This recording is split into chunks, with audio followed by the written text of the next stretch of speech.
Olá, pessoal! Vou comentar brevemente sobre o diagnóstico das infecções ocasionadas pelas enterobactérias causadoras de agravos extraintestinais. Entre as bactérias causadoras de agravos extraintestinais, as mais comuns são a Klebsiella, Escherichia coli, Proteus, Citrobacter e Enterobacter. Então, essas bactérias vão causar enfermidades em sítios como o trato respiratório, trato urinário, sistema cardiovascular e nervoso.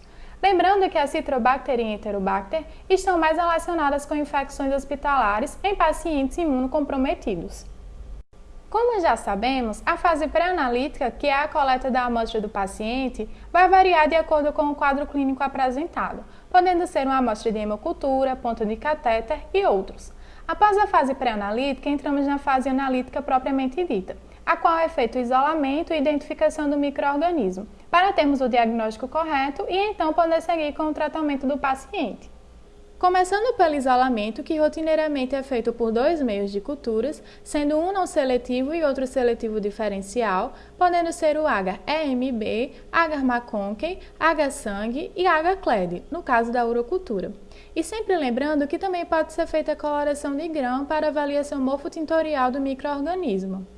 O H-McConkey contém o vermelho neutro, como indicador de pH, e as colônias que metabolizam lactose aparecem em vermelho a partir da produção de ácidos mistos. As bactérias produtoras de ácidos fortes, como a Escherichia coli, formam colônias vermelho escuro, como podemos ver na primeira imagem, onde a setinha aponta, lembrando que é uma bactéria fermentadora de lactose. Já as bactérias produtoras de ácidos fracos formam colônias rosa pálido ou colônias que são claras na periferia e têm o centro rosado. Nessa segunda imagem, agora onde a seta está apontando, é o mesmo meio, só que uma colônia lactose negativa. E é válido ressaltar que é importante constatar a pureza da cultura para a identificação da espécie. As culturas mistas ou contaminadas podem levar a erros na identificação do micro-organismo. Após o isolamento, seguimos com as provas de identificação, que são o HTSI, o H-Sim, o H-citrato, o H-base-ureia, o teste do VM-IVP, H-fenilalanina e descarboxilação da lisina, arginina e ornitina. Através do meio TSI, é possível avaliar se o micro-organismo produz CO2 e sulfeto, bem como também se ele fermenta glicose e lactose. O tubo possui uma superfície inclinada e a semeadura é feita introduzindo a agulha bacteriológica por picada até o fundo do tubo, seguido por esfriamento na superfície inclinada. No resultado, nós podemos avaliar a base e o ápice do meio. Então, na base, nós podemos ver se a bactéria produz gás, sulfeto e fermenta glicose. Já no ápice, temos se ela fermenta lactose. Em caso positivo para a produção de gás, haverá a formação de bolhas ou rachaduras. Se houver a produção de sulfeto, haverá a presença de um pigmento escuro. Se a bactéria fermenta glicose, o meio terá uma cor amarelada. Se não fermentar, a cor permanecerá inalterada ou se tornará púrpura. O mesmo resultado é válido para a fermentação da lactose, porém será visto no ápice. Como todos os membros da família das enterobactérias são fermentadores de glicose, a ausência da alteração do meio TSI caracteriza um indício da presença de gram-negativos não fermentadores, como a Pseudomonas. Na imagem onde a seta aponta, nós temos o meio TSI não inoculado, e ele possui essa cor alaranjada, avermelhada. No tubo 1 nós temos a Salmonella, no 2 Shigella, no 3 Klebsiella e no 4 Pseudomonas. No tubo 1 nós temos a presença de sulfeto, caracterizado pela presença de um pigmento escuro. Já no tubo 3, que é o nosso foco, observando a base, nós temos a produção de gás com a presença de rachaduras, além da fermentação de glicose com a mudança do meio para amarelo. E no ápice também temos a fermentação de lactose pela mudança da cor para o amarelo. Lembrando que nesse tubo é uma Klebsiella e que a E. coli possui resultados semelhantes. O H-Sim nos ajuda a identificar se a bactéria é capaz de produzir indol, sulfeto, além de verificar se ela possui motilidade. A formação de indol acontece pela metabolização do aminoácido triptofano por bactérias produtoras de triptofanase, fazendo com que ocorra a desaminação do triptofano presente no meio e gerando o ácido pirúvico, amônia e indol, sendo este último detectado pela adição do reativo de Kovacs ao tubo com crescimento.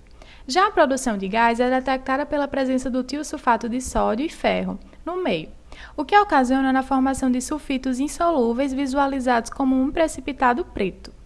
Os meios para motilidade possuem uma consistência semissólida, permitindo a dispersão das bactérias que apresentam estruturas de motilidade, sendo possível a visualização macroscópica de uma turvação ao redor da linha de inoculação.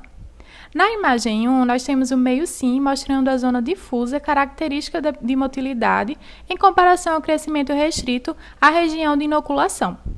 Na imagem 2, uma bactéria sulfeto positiva formando pigmento negro. E na 3, a formação do anel avermelhado característico de amostra indol positiva. O H-citrato avalia a capacidade da bactéria de usar o citrato como única fonte de carbono.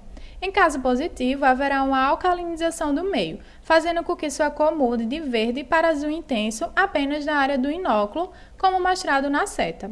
É válido ressaltar que é interessante que o citrato seja semeado primeiro para evitar que proteínas ou carboidratos sejam carreados de outros meios para ele. Um exemplo de bactéria citrato positiva é a Citrobacter. O H-base ureia determina a capacidade da bactéria de degradar a ureia em 2 moléculas de amônia pela ação da enzima urease, ocasionando na alcalinização do meio. Em caso positivo, haverá a mudança da cor do meio, de amarelo alaranjado para rosa avermelhado, que se inicia na superfície, podendo se estender no meio, dependendo da quantidade de produto obtido na reação. Na imagem, no primeiro tubo à esquerda, temos o meio não inoculado. No segundo tubo, mostra a reação positiva produzida por micro-organismos que são fracos produtores de urease, ou seja, uma coloração rosa apenas no ápice, como determinadas espécies de Klebsiella e Enterobacter. O terceiro tubo mostra forte reação positiva, ocasionando viragem de todo o meio, como ocorre com o proteus. O teste do VM-VP avalia a via de metabolização do piruvato. As bactérias que utilizam a via dos ácidos mistos são VM positivas e as que utilizam a via butileno-glicólica são VP positivas. A positividade do teste é dada pela mudança da cor do caldo para vermelho, tanto no VM como no VP. Proteus, Citrobacter e E. coli possuem VP negativa e a Klebsiella e Enterobacter VP positiva. O H-fenilalanina nos ajuda a identificar se a bactéria é capaz de produzir o ácido fenilpirúvico a partir da ação da fenilalanina desaminase. Esse teste é útil para a diferenciação inicial de espécies como Proteus e Morganella. Caso positivo, haverá o aparecimento de uma coloração verde após a adição de uma solução de cloreto férrico, como mostrado na seta. A descarboxilação de lisina, arginina e ornitina verifica a capacidade das bactérias de descarboxilar aminoácidos específicos de um meio de cultura. Normalmente são usados esses 3 aminoácidos em tubos separados com uma camada de óleo mineral acima do meio, gerando um ambiente anaeróbico. Além disso, é importante lembrar que deverá haver também um tubo controle a fim de assegurar que a bactéria analisada está viável. A positividade do teste é dada pela presença da cor púrpura, sendo importante também avaliar a turvação do meio. Na imagem da esquerda para a direita, como mostra a seta, temos tubo controle, lisina, arginina e ornitina.